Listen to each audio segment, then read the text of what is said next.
So after getting stuck on this recovery mode or DFU mode screen on your iPhone 11, 11 Pro, Pro Max, if you can't get back to normal or turn on your iPhone, don't panic here. Let's see how to get it back to normal without using your PC.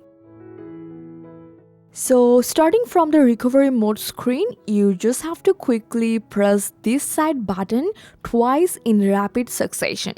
So try this out if it's not work in the first time, and in many cases, iPhone this can trigger a force restart automatically.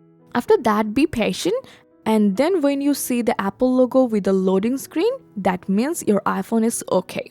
And then your iPhone may briefly return to the recovery mode screen during the restart process. So if you see the recovery mode screen like this, just simply tap the power button in the bottom right corner. Then tap restart here. Now wait a few moments while your iPhone boots up. So if everything goes as expected, it will restart normally and take you back to the lock screen. So in the whole process, you just have to keep patience, and that's it. So just try this out and let me know if it's worked for you. Thanks for your time.